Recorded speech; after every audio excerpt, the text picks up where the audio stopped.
You are receiving this transmission. You are the Resistance.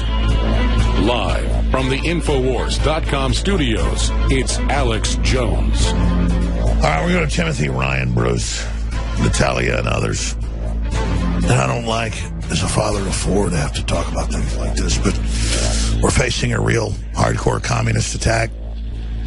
We're facing a real attempt to overthrow the country. And everybody better get themselves straight. Realize that if it does go physical and we don't respond back, they're going to end up winning, having their way with us. So once they start getting physical, we got to really hurt them bad. And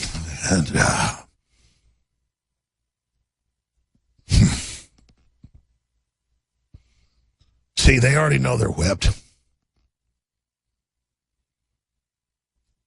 These people never give up till you put them 6 feet under. So just hold your fire and just get ready, because I agree with that last caller. You can see what they're planning. And I personally deal with the stuff they do to me. It's actually a blessing. I'm not complaining about it, but they're just the worst trash the world's ever seen. Let me tell you something. You can't write these checks and not cash them forever. You can't sit there and write these checks and then not get to pay out on them. See, good people are just aware. They're not perfect, but if they realize they do something evil, it comes back on me. You like have a connection. You go, oh, whoa. Even if I think of you dumbasses don't get it. See, you think you can run around pissing on everybody forever. You don't think it's going to come back on you. It is. You make no mistake about that. You're going to pay. But there's no solace in that because you're pieces of garbage. See, that's why I wish you'd stop. There's no conquering you. There's no victory when we defeat you. It's sad. But know this, we're going to run your ass over, though. We're going to turn back and come back again to make sure you're done. And that feeble light in your eyes is gone. Because we've seen that light before. Timothy in Illinois, thanks for holding so long. We'll go to Ryan and Bruce. And David Knight's coming in. Timothy, you're on the air. Go ahead. Hey, Alex. I was wanting to say, I think this whole NFL thing can be cleared up. I've been a fan of the Dallas Cowboys since the 70s, and the Dallas Cowboy cheerleaders before that. But I think what President Trump did to a small percentage of the people aren't going to understand it. But I was watching a video of LaShawn McCoy. Have you seen that? No. If you YouTube it, he plays for the Buffalo Bills. And, I have no problem with taking a knee. I played football. My coaches would tell us when to take knees and when not to. And, I don't think protest, being on the field, is the right place for it. But I think it's up to the owners and the coaches to get control of this. No, I agree, but it's a globalist Hollywood. But who's the player we should look up? What happens in that clip? LaShawn McCoy, in that clip, everybody's standing there for the national anthem, and he's down on the ground stretching, doing push-ups. The most disrespectful thing I think I've ever seen in my life. And he disrespects himself. That's the whole thing. It's like, what'd you make of last year, the famous world champion Jamaican runner? Like, he hears an interview and he goes, "Oh, I'm sorry, I got to be, I've got to give respect to the anthem." It's not about America. It's about just respect to people. That's right. That's right. That man is courageous. Usain Bolt. Yeah, he's a courageous man. God bless you, Timothy. Appreciate you in Illinois. Ryan, Bruce, and others straight ahead. I'll stay with us. And then we're going to look back later and not believe that we were alive right now in the main fight for America. Not that America's perfect, not that it didn't have its problems, but this is a foreign, scientific, technocratic takeover of America. And now I asked David during the break, I said, David, what do we want to cover? And he said, well, Mueller is going with the IRS 11 years back into records of Trump and Manafort. This was a Russian investigation. You can always find some miscalculation because when you sign an IRS form, you waive your rights, penalty of perjury. If there's a $1 wrong, it's 10 years in jail time. And now Mueller, that covered up all the Clinton crimes and the NFL stuff and all this, is arrogantly saying he's got Trump. This is incredible to witness this level of garbage. And even CNN admits he's violating all the laws, all the regulations. It's like he's the president. Robert Mueller is God. Robert Mueller created the planet Earth. Robert Mueller is everything. This is, talk about security services taking over. David Knight, I don't even have words to describe how corrupt Robert Mueller is, the things he's done for the Clintons and the Bushes and the rest of it. And now to see them doing this and to see them saying, oh, it's not a Russian investigation, it's a taxes investigation.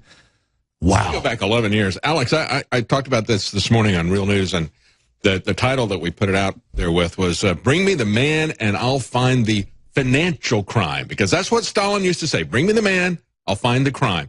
It's not very hard to find a financial crime. Think about Dennis Hastert, right, Alex? He was picked by the GOP establishment because he was blackmailable. He was a pedophile. They knew it. Everybody knew he was a pedophile. What did they get him for? Not for that. They got him because he withdrew his own money out of the IRS. That's right. Well, this is money that you structured with your withdrawals. This is money that it's not like he was trying to launder money as he was depositing it into the bank. This is money that was already in the system. It was already in the bank, and he'd already paid taxes. Took it out, and he didn't notify them. Took it out in small chunks, and they said, "You're structuring that." They sent him to jail for that. So again, just like the New York Times reported last year, some poor Hispanic lady, 60 years running a little diner, she did little checks and little things. It was all legal, but we took all your money in your restaurant. It was structuring. That's right. That's right. But they wanted to get Dennis Hastert because they have made sure, the people who make the laws, they've made sure that there is a very short statute of limitations on pedophilia. That's how they all get off. And so they didn't want to, they couldn't get him for that. So it was an embarrassment after it became common knowledge that he was a pedophile. They were determined they were going to send him to jail, just like the establishment is determined they're going to get Trump out. So what do? You go after him for... And by the way, Hastert served like 2 years. He's already out. Yeah. Oh, yeah. Yeah. Yeah. It was just a case, a show trial type of thing. But, Alex, there was something else that came up this morning. And this is a report from the New York Post, a guy who did an investigation a couple of days ago. And he looked at the fact that, just like we talked about, Jerome Corsi's talked about this quite a bit, the fact that Obama funded illegally Obamacare by stealing money from Fannie Mae and Freddie Mac investors. After Fannie Mae and Freddie Mac recovered, they were profitable. He couldn't get the Congress to fund Obamacare subsidies. So what he did was he just took it out of there. Well, now we've got... He legally looted $300 million. Yeah, kind of related to this. We've now got $640 million slush fund that is there because of penalties that they assessed against banks because of the mortgage shenanigans that J.P. Morgan, Citibank, Bank of America, and others did. They got $640 million, and guess what they're doing with it? They're giving it to community organizations, places like the La Raza National Council, the National Urban League, the National Community Reinvestment Coalition. And that's right. They take those things and illegally slurp it up to give it to their little communist agitation groups. The good news is, though, I'll take a few calls and let you take over.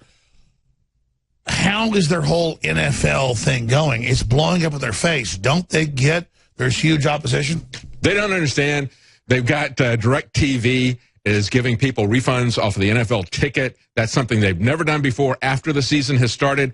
But they also are up against the wire because people are cutting the cable. So they're not going to stand there for these guys. Their ratings are falling. They're looking to see if they can get... And so that's the issue. ...out there and try to spin this. But, Alex, they have sided with Black Lives Matter. They've sided with the Antifa people. They've sided with Colin Kaepernick. And that's who he sided with. And they own it now. Exactly. But don't they get that... I mean, I'm not bashing old folks. Old folks are great. But the people that own the NFL, these billionaires and people, they still only watch mainstream TV. They really don't get the rest of the world. And that almost no one, like 20% believes it. Almost no one watches it. when we do, we hold our nose. Don't they understand that we've broken with them? They're now admitting, okay, we're sorry we boycotted the flag, we're going to stop. Don't they understand that the world has moved on? I think there's a blind spot for these folks. Well, I think that, you know, I played a report that I did about 4 years ago talking about crony capitalism on steroids. They're the subsidies of their stadiums. They've been caught multiple times, Alex. They've been caught with their tax-exempt status. Back to Mueller, back to the gladiatorial paying to hurt folks, back to buying off the college athletes, back to covering up the concussions. Mueller, 6 years ago, brought them under federal control, no-billed them on all these crimes as long as they became subsidiaries. And so now Mueller is the head of the FBI. Really, Mueller is like the president of the shadow government. McCain was, Mueller was kind of under him, but now, you know, he's dying of a brain tumor. So Mueller really is the shadow president. Yeah, I guess he is. He pretty much can do anything he wants. And we got multiple bills in Congress, and people are saying, is this going to pass constitutional muster? Is this going to hold up in the courts? Because we got people who are the new Swamp Things after we get rid of people like Luther Strange, after John McCain. So what do we do about, Tillis, who are out there saying, we're not going to let the president fire Mueller. So what about President Mueller? What do we do about this unelected, arrogant SOB? I mean, you watch him, the way he walks around. I mean, this is a asshole, excuse me. This is a jerk. I mean, you see Mueller, just his actions, but his behavior. I mean, what a jerk. Well, I think he has to be fired. Jerome Corsi has said that. I think the longer that President Trump lets this charade play out, the worse it's going to get. Because now they're going back 11 years. And if they're going to go back with Manafort, they're going to go back with Trump, they're going to go back with... Well, they admit they're looking at all the tax returns. Yeah. You got to complicate I thought this was about Russia. Oh, no, it's 11 years ago in Trump's tax returns. Yeah. The Russian thing was just a red herring to cover up the crimes of the surveillance state, Clapper, and the others who committed perjury. He committed perjury on stand multiple times, saying we're not listening to... I was talking to White House connected folks last night and others. They've told him, you're under criminal investigation. They don't even let the Attorney General talk to Trump. They've paralyzed so much under this fake investigation. Wow. Well, I don't know. I mean, there would, I would, if I was Trump, I would get rid of Jeff Sessions and I would get a wartime consigliere. That's what he needs. And he needs somebody who's going to go after these guys aggressively, or they're going to come after him, because he's up against the entire surveillance state. These people are politicized. They're the ones who are coming after him. And that's the thing that really ought to scare the people in America, the fact that we... No, I agree, because they're not going to let Trump roll over. Even if he rolls over, they're going to destroy him. Yeah. Well, this is war. This is total commitment. We're not looking for this. We just wanted to have freedom. But they want a war. They got one. I'll take a few calls. Let's skip this network break. Let's go to Mark in Oklahoma. Mark, you're on the air worldwide. Then Ryan and Bruce. Go ahead, Mark. Oh, Alex, how are you this afternoon? I'm all right. I tell you, best of times, worst of times. Well, I want to give some people some glimmer of hope. The topic that I was calling in on is kind of reverse racism in terms of how we as kind of white people are being treated. You remember a week or so back, you had the video about Carol Baker on at Baylor Medical, saying that we need to get rid of all the white people because a lot of white educated people don't. Yeah, one of the head vaccine people in Texas says whites are evil, kill them, and she's a white lady.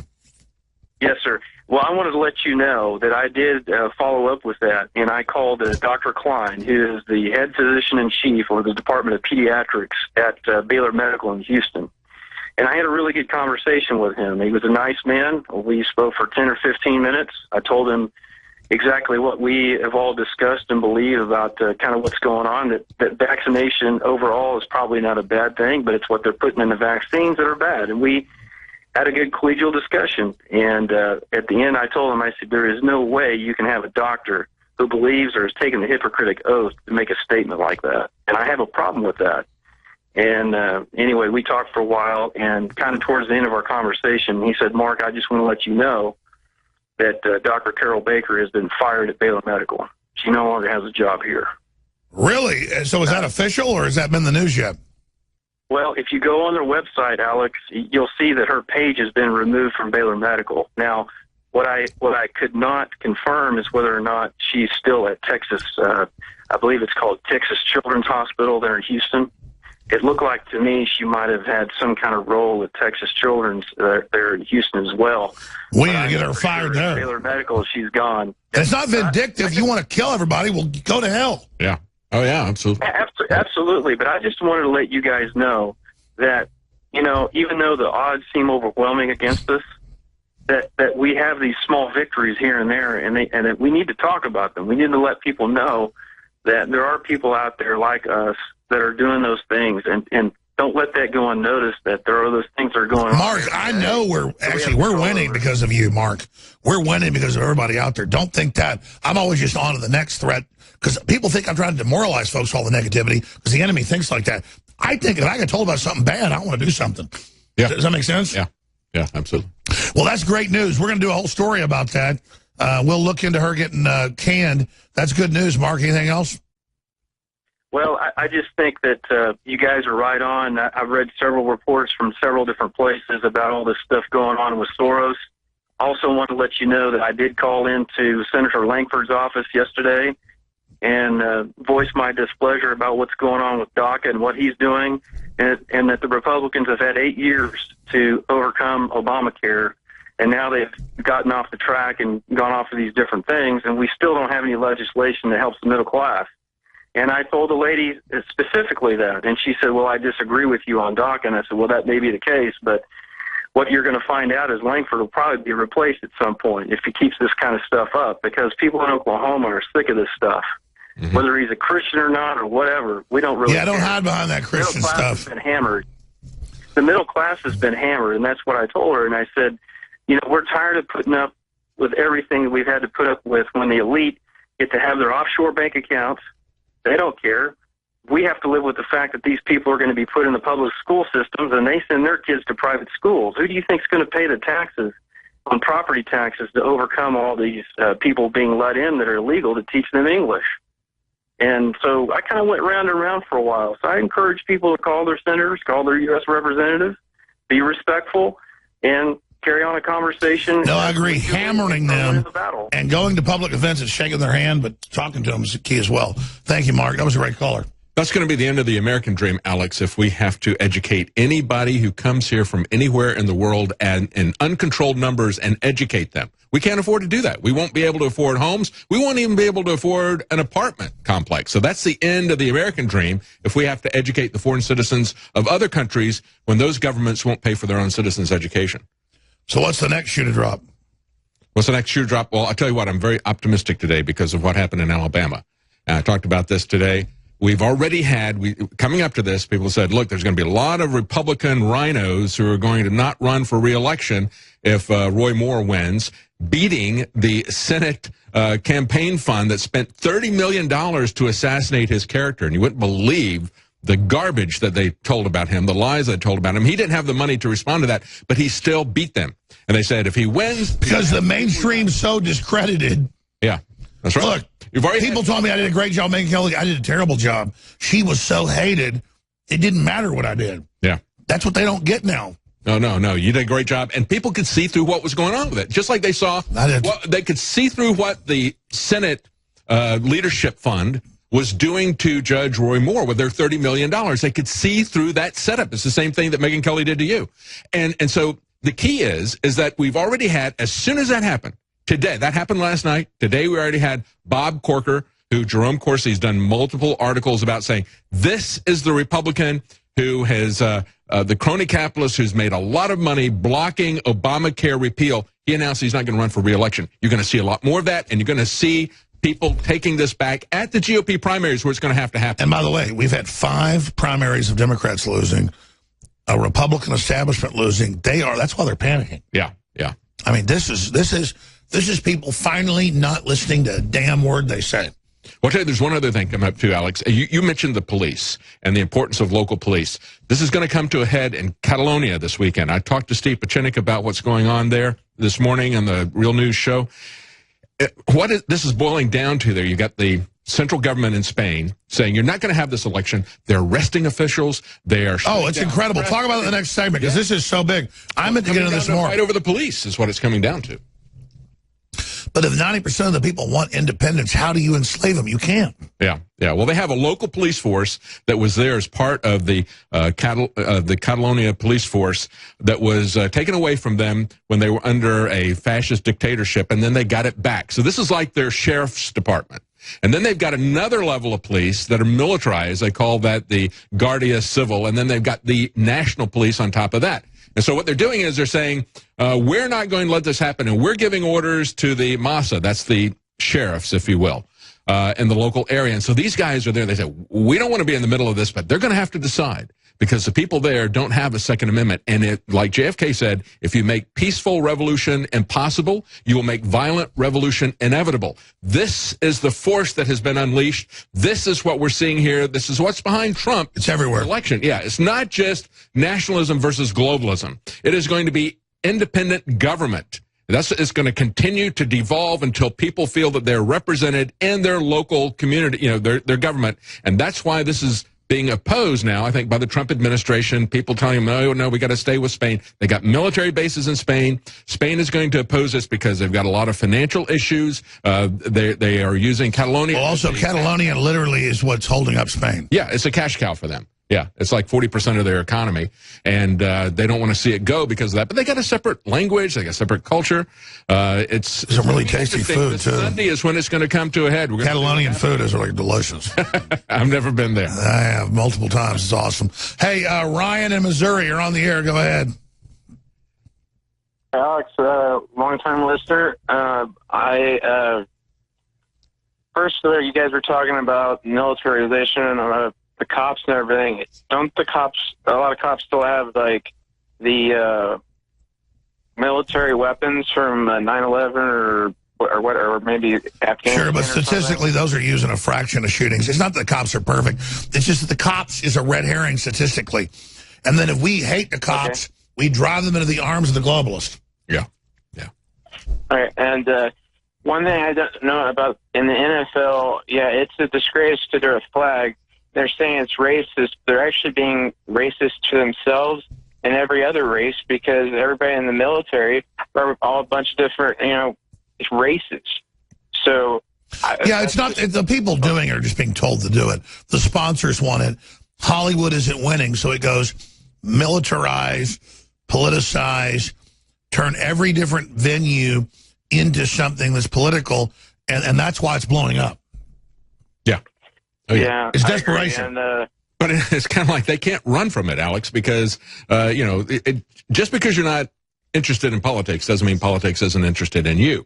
What is going on with this stuff, and you understand that this goes back to Colin Kaepernick, they've got his items from his football days stored at the African-American wing of the Smithsonian, the new museum that they got there, and part of the Black Lives Matter stuff. They understand that he's part of Black Lives Matter. He's part of the Antifa people. He's like these people who are protesting after the election. He never even registered to vote in his entire life.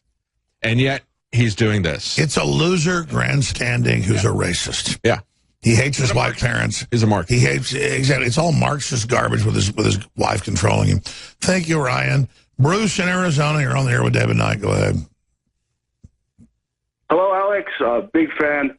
The only touchdowns that matter in this Marxist-Leninist day of age is the sons of God that are touching down from the book of Genesis.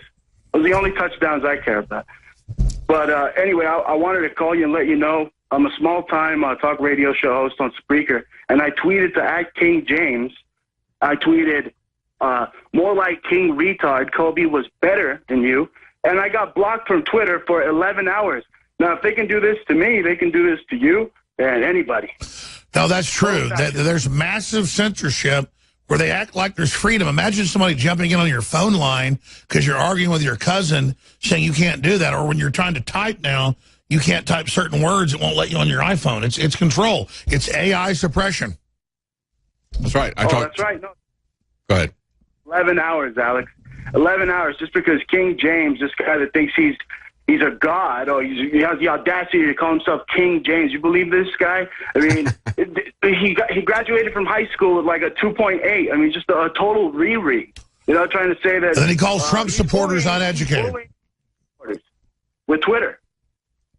LeBron James. He's bullying People, if he could bully me on Twitter, he could bully you. They blocked me for 11 hours, Alex. I mean, it's just unbelievable. Well, King James is only supposed to get positive stuff, and King Zuckerberg, wants him to only have positive responses. So why don't you learn to worship King James? Why don't you bow down to LeBron James right now? I don't think so, no. And Kobe's a piece of trash, too. They're teaming up with... It's disgusting. I'm done with it all. Bruce, I'm out of time. David Knight's coming up the next 30 minutes. Appreciate you staying to do this for me. No problem. God bless you. David Knight's got a lot to cover and a lot of clips straight ahead. We got, after this, the War Room coming up. Owen's out of town, but we've got Rob Dew and others hosting that coming up in 30 minutes. Infowars.com. Welcome back to the Alex Jones Show. I'm David Knight. One of the things I think is really important, and we were talking about this briefly with Alex, and he had mentioned it at the top of the hour, about when things get really difficult. And we're about to see things get really difficult in Catalonia. Because what we're seeing there, and of course the John Birch Society was on top of this for a very long time. Remember all the stuff, support your local sheriff? They even did a comedy movie with a takeoff of that with James Garner. But that's what they were talking about. They were talking about keeping law enforcement local. They understood the danger of having a national police force. It's like the danger of having a standing army. The founders never wanted a standing army. They wanted a citizen militia that was trained. That's what well-regulated means. It doesn't mean they got a lot of laws all over them. That means that they are very well trained so that they can actually defend the country like we saw in Switzerland, because they have a militia there that is very well armed, very well trained. That little island that never got involved in World War II, there's a reason for that. It was not just the fact that they were surrounded by mountains. They could, the Nazis could have gotten through in the mountains. No, it was because that place was an armed fortress. And that's what the founders wanted in this country as well. They wanted a citizenry that could protect themselves, had the skills as well as the arms to protect themselves. Understand that at Lexington and Concord, they were not just coming for flintlocks, they were coming for cannons. And when they have the come and take it flag here in Texas, when Santa Ana was coming for the weapons and there they said come and take it, it was a cannon that is on that flag. So they're talking about the arms necessary to defend themselves. And now what we're seeing here in Catalonia, as we see this escalation that is happening there, this back and forth between Spain and the Catalan people, they're telling them and the Spanish government, they're saying, you're not going to have an election. They're not going to allow an election like they allowed in the UK. In the UK, they gave Scotland a referendum. They said, do you want to stay in the UK or not? Gave them the choice. They chose to stay in. And then they had an election as to whether or not they were going to get out of the EU. And as Dr. Steve Pachinik pointed out today, Spain is an artificial construct, just like the EU is. Every political construct is artificial. The real thing that holds people together are the things that they have in Catalonia, a common language, a common culture, an economic interest that is common, that sort of thing. But people need to be able to determine whether or not they want to govern themselves. That was a principle of the Declaration of Independence. So I was very disappointed to see the American government taking a somewhat of an empire approach to this instead of taking a 1776 approach to this. They don't understand that the same forces that put President Trump in power are going to continue to devolve power from the center. And if we go back and understand, if we get beyond the false history that we've been given about the Civil War, it was a real eye-opener for me years ago. My wife, part of her family is from Italy, and they had a diary of somebody who was in the army of Garibaldi. And there was a civil war in Italy at exactly the same time that we had our civil war here in America. Exactly the same time. And here's what caused it. The same thing that happened here in America. No, they didn't have plantations with slaves on them. They had agrarian interests versus industrial interests. And the industrial interests were trying to consolidate power into a nation state. Prior to that time, in Italy, as well as through Prussia and Austria and others, there were regional centers of power, especially in Italy. It was predominantly cities that had the power. And they consolidated that into a nation state. And it was a movement of the industrialists who wanted to consolidate power against the agrarian interests who had held power previous to that. And so when you look at this, you realize that it wasn't just in America that we had this concentration of forces into the nation state. Because prior to the Civil War, Everybody talked about the United States are. The United States are. Then it became the United States is. It was that consolidation that was a product of our Civil War that turned us into an empire. But it also created other nation states in Italy and Germany. And that was a worldwide movement driven by the Industrial Revolution. It was a difference, it was a sea change in the way government was done. And now we see the same type of thing happening again. There's a sea change that is happening throughout the world. Part of it is being driven by the information revolution, the fact that people are able to connect with each other as they were able to during the Revolutionary War. They had committees of correspondence. Well, that's what the internet is, isn't it? That's what your social media is, in a way. But it's also the ability to be able to analyze and process information, to connect with people who are like-minded. And whatever the causes of it are, and however this has come about, what is happening is a movement across the globe to get control of our lives in the way that it is expressed in the Declaration of Independence. We have certain inalienable rights that we possess as human beings, as creatures of God. Every one of us, regardless of our nation, regardless of our race, whatever, we all have these same rights that we get from God. Government is created to defend those rights. That's the principles of the Declaration of Independence. That's the principle our government was created on. And when the government does not protect those rights, when it becomes hostile to those rights, when it starts to take those rights away, that's the point at which we have not only the right, but the duty to alter or abolish that government. Now, we can do it peacefully or we can do it violently. If you make peaceful change, peaceful revolution impossible, as JFK said, you're going to have violent revolution. So that's the question before Catalonia. How does this devolve? Well, it devolves into whether or not the local sheriffs are going to support a free election or not. They've already taken 700 of the mayors and they've summoned them to the Spanish court, lectured them, said, you better not do this. That's about 75% of the different towns that are going to be there. They came back, they said, no, we're still going to do it. They arrested 14 individuals in the national government. They said, no, we're still going to do it. They confiscated the ballots. They said, we're still going to do it. And they are threatening to use force, and they're telling the local police, the Massa, that they are going to take orders from the central government. We'll see about that. I think the harder they squeeze, you go back to Star Wars, remember, when Carrie Fisher, Princess Leia, says to him, you know, you squeeze these people, they're going to, like water coming through your fingers. I don't remember the exact quote, but that's essentially what's happening. The harder you squeeze these people, the more they're going to push back. It was already the majority of people who wanted to have independence, and I think they have hardened this even more by their oppressive, reactionary movements. And so we look at this, and we look at the election of Roy Moore in Alabama against the establishment. And it's not just, you know, Trump went along with it. He said, all right, I'm going to endorse Luther Strange. But when he went down Friday, that's how all this stuff with the NFL started. He was basically trying to distance himself from that endorsement of Luther Strange. He comes down and gives this rambling thing. Well, you know, on the one hand, this, and on the other hand, that about Luther Strange and Roy Moore. And at the end of it, he says, well, maybe I made a mistake. I don't know. We'll see. and so basically, he just unendorsed him to the extent that Nigel Farage said, I felt at that point, even though he had been contacted by many of the people who had been part of the Trump revolution, and this is people like Steve Bannon at the center of it, but also many people throughout Republican, we got Mark Meadows, we got Louis Gohmert, we got Sarah Palin. There's a slew of people who are real conservatives. Mo Brooks, who was one of the Senate candidates in the primary, had endorsed Roy Moore. There were a lot of people who were Trump supporters, hardcore Trump supporters, the Freedom Caucus and so forth.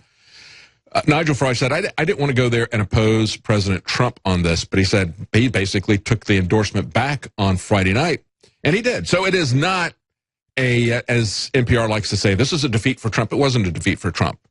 It was a defeat for the establishment. It was a defeat for Luther Strange, the creature of the establishment. It was a big defeat for Mitch McConnell because he put everything he had into this. You realize $30 million on a Senate race? Think about that.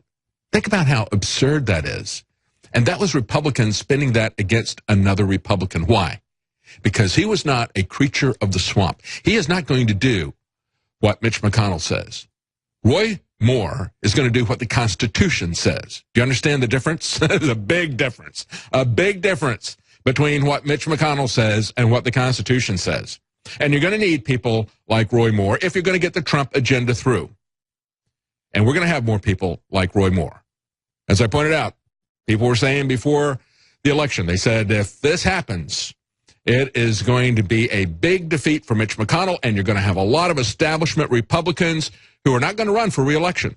And the very next morning, we had one of the worst establishment Republicans say that he is not going to run again. Bob Corker, somebody that Jerome Corsi has written volumes on about being one of the key people pushing back against Obamacare repeal.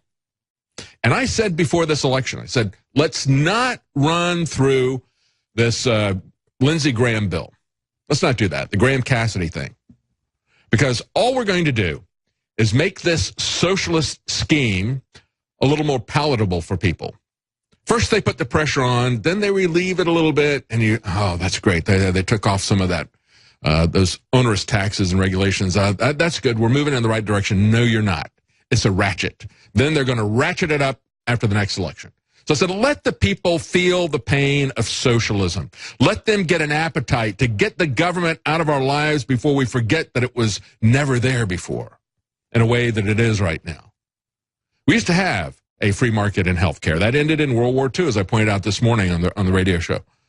It ended when they came in and they enacted wage and price controls. And then as a pressure relief valve, they said, all right, we'll ease a little bit of that pain by letting the employers deduct healthcare insurance. So then we wound up with a third-party system.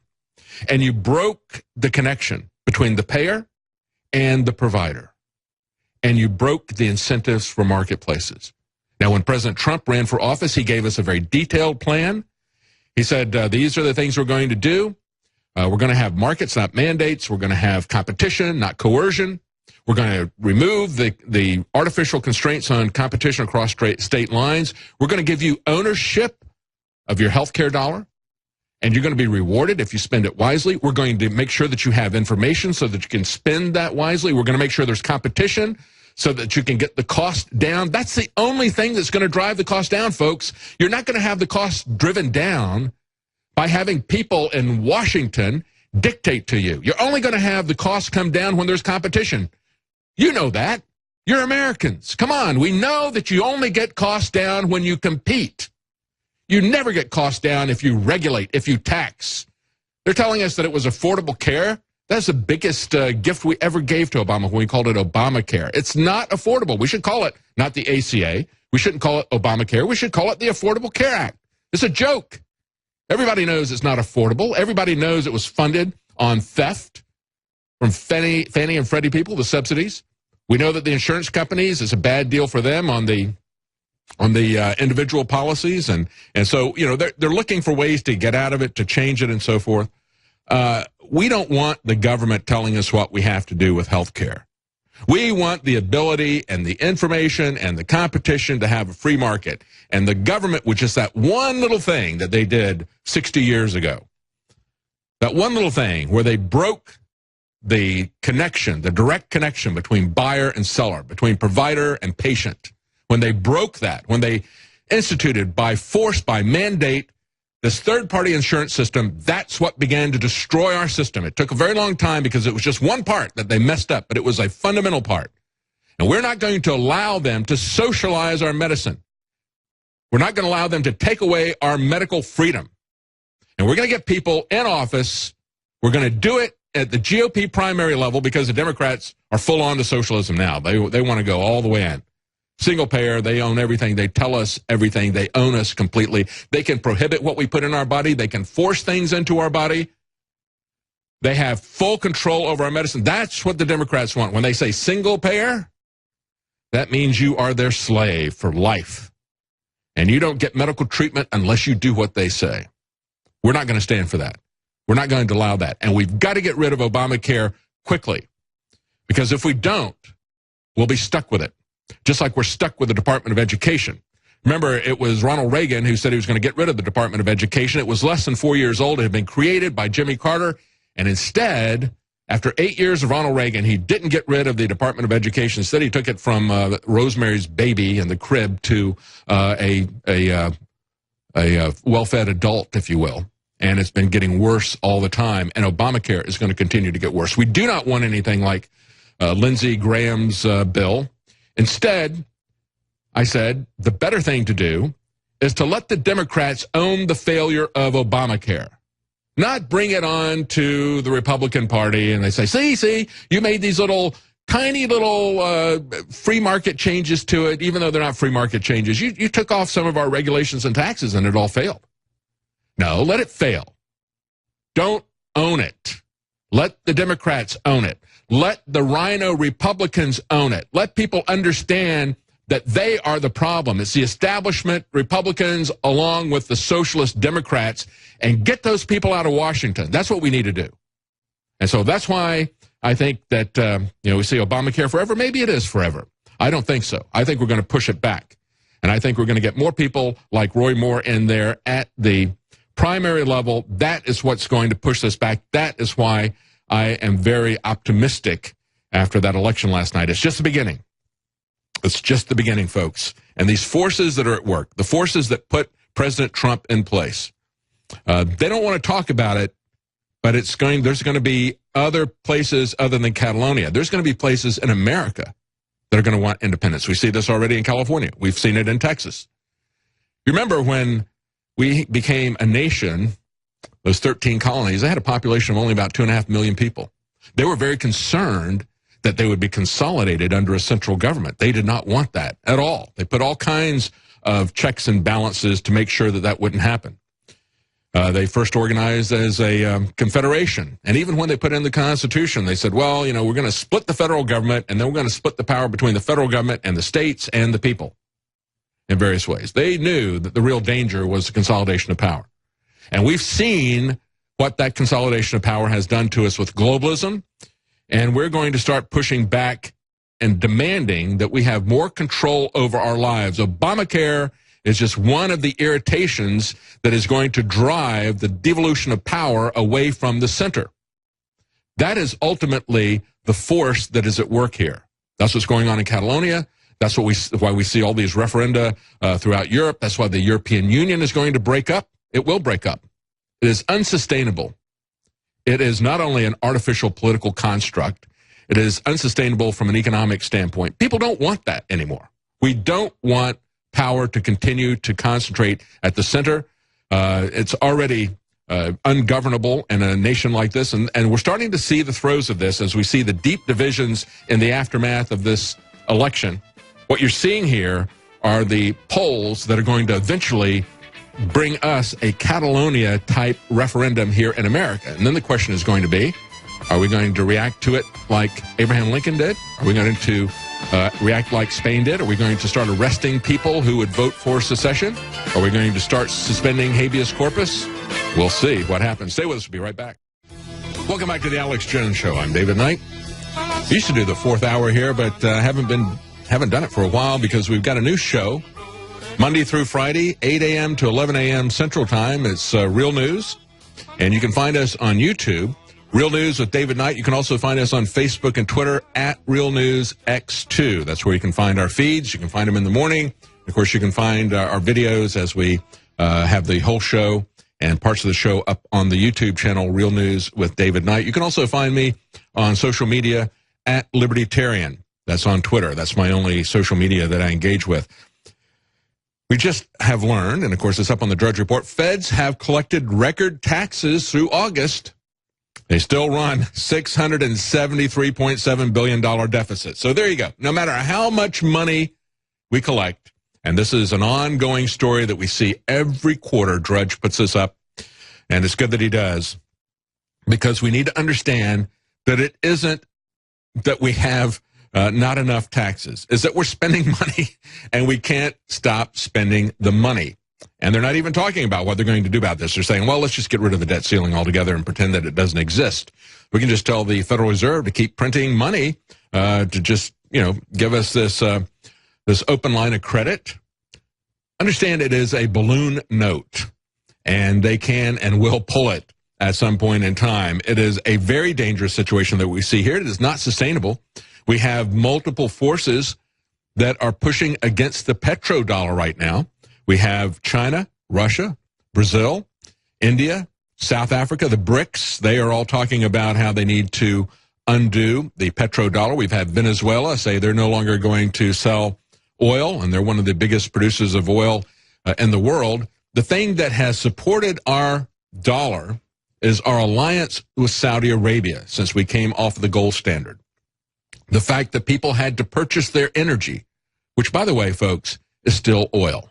They may not like it, but it's still oil. That's what makes the world run. It's oil, those fossil fuels. And that is the essence of the economy. As a matter of fact, we may at some point get to a situation where we just sell shares of energy. But you've got people like countries like Venezuela, like China, like Russia, that are deliberately pushing back against the petrodollar. If they do that, this exploding deficit that we have, that we've been able to sustain because of the agreement that we have with Saudi Arabia, that's going to come crashing down. It's going to have massive consequences here in America. And we've got Russia saying that now at their ports, they're no longer going to accept the dollar. They're only going to accept the ruble. And the shippers complained about that. And they said, the ruble is just not as stable as the dollar. And they said, well, if everybody is evaluating their services in it, that will make it more stable. They understand that. They understand the basis of this now. And we're going to get a lot of pushback, a lot of competition from a lot of people who don't wish America well. They're trying to push down the dollar. And as we look at this exploding deficit, we've had generals warn us that the biggest threat to our national security is financial. And the biggest threat to our finances is the petrodollar. One of the other big threats to our country, of course, is the ability to move. Whenever you have somebody declare war, what is it that they want to do? They want to stop people from being able to move, from being able to shoot, from being able to communicate. Those are the three things that they go for, right? The first one is movement.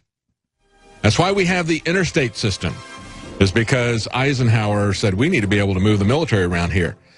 And yet, what is happening in our country? We have stopped building roads, and we're now starting to put into place an infrastructure that will follow us around. You think it's a big deal that the Saudi women have a right to drive? They still got to have a man with them in the car. We're going to have the government as a guardian with us in the car everywhere we go. All right, that's it for the Alex Jones Show. Stay with us.